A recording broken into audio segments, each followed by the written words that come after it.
Now on Palm Beach TV.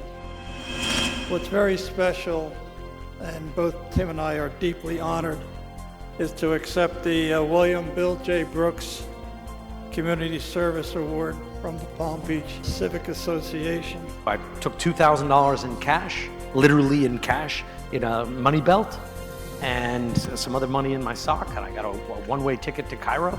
A decision that set the course for the next 30 years. NBC News' chief foreign correspondent headlines the Civic Association's annual Community Service Award breakfast.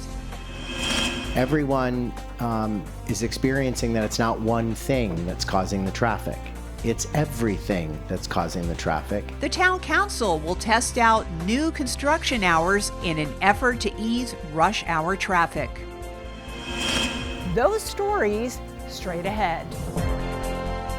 The Palm Beach Civic Association brings you Palm Beach TV, the island's only newscast, sponsored by the Fortin Foundation of Florida.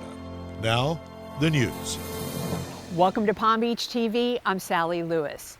NBC News chief foreign correspondent Richard Engel captivated the audience with his experience covering war zones at the annual Community Service Award breakfast. Known for his fearless reporting from some of the world's most dangerous battlegrounds, Richard Engel, NBC News' chief foreign correspondent, took time away from the front lines to speak at the Civic Association's annual Community Service Award breakfast, beginning with his decision of where to pursue journalism.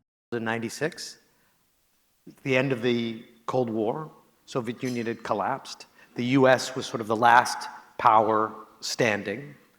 And I was looking at the world, looking out at the world that we're all living in, and thought, okay, where will be the story of my generation? Where will be the story for the next 20, 30, 40 years? That story was in the Middle East, which has gone through several major periods of flux since the end of World War I, with the 2003 invasion of Iraq a key turning point. He was the only American television journalist to remain in Baghdad for the entire Iraq War, writing about the gripping experience in his New York Times best-selling book, And Then All Hell Broke Loose. More recently, Engel has provided on-the-ground coverage of the Israeli-Palestinian conflict.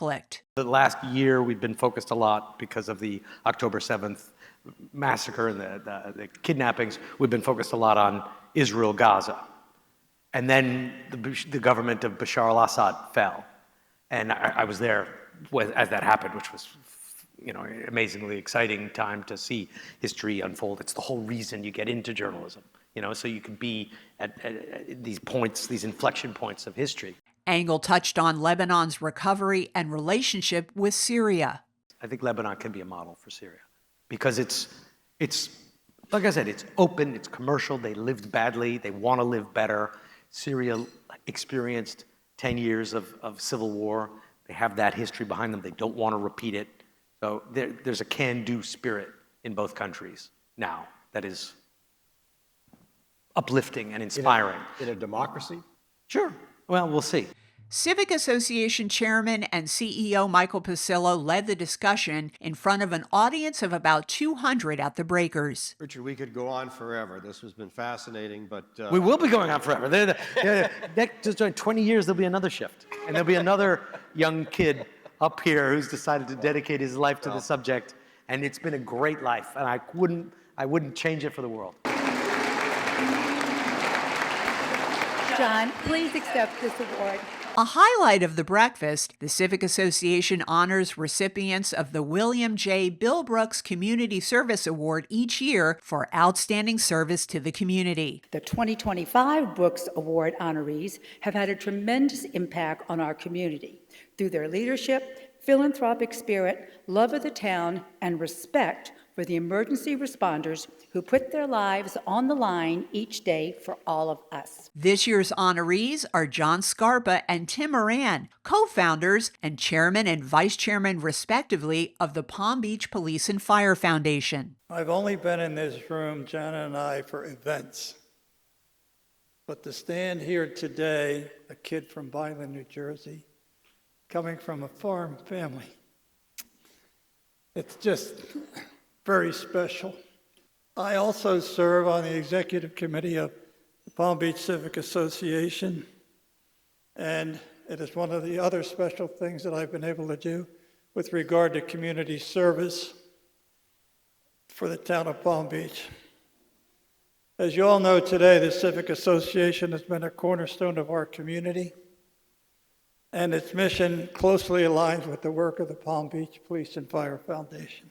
The breakfast was sponsored by the Fonhoul family and Florida Crystals, which has underwritten the program since 2018. My family and our company are proud members of the Civic Association because we share the value of giving back to our community. It was an enlightening opportunity for next-gen students from Suncoast Community High School to hear from a globally recognized journalist. I learned a lot about, the Gaza conflict. I've been trying to read about it and, as it's happening, but I really appreciated how he laid it all out and acknowledged that there was so much history behind the conflict. He really expanded on the multifaceted aspects of the Middle East.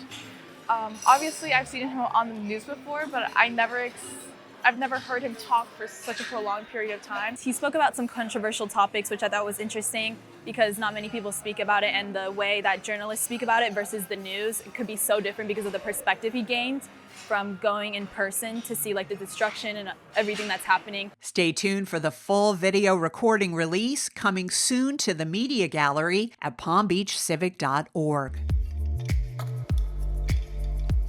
Spreading traffic out, allowing more flexibility when construction crews can begin and end work on the island, is the idea behind a new resolution expanding construction hours from 7:30 a.m. to 5:30 p.m. with a quiet hour from 7:30 to 8:30. That is 30 minutes earlier and later than what is currently allowed. I do think that we're at an inflection point where we have to try a lot of things. It's not just construction, it's not just deliveries. The resolution passed 4-1 with Council Member Eriskog dissenting. It is temporary, runs through May 15th, and can be rescinded at any time.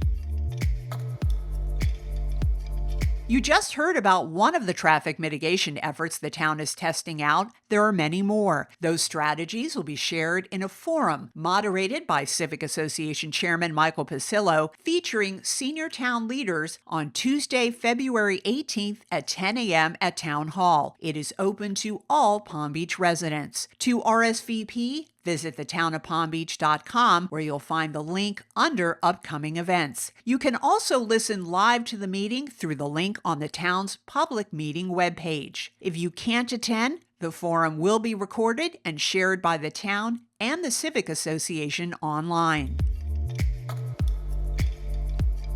The repaving and restriping of a stretch of A1A in South Palm Beach will be the topic of an upcoming public meeting. The Florida Department of Transportation will hold a meeting in person and stream live on Tuesday, February 25th at 6 p.m. at the South Fire Station. The project will impact drivers, cyclists, and pedestrians. The resurfacing, restoration, and rehabilitation project includes the area from Ocean View Road to north of Emerald Beach Way. Register and learn more on the town's website under Planned Traffic Impacts.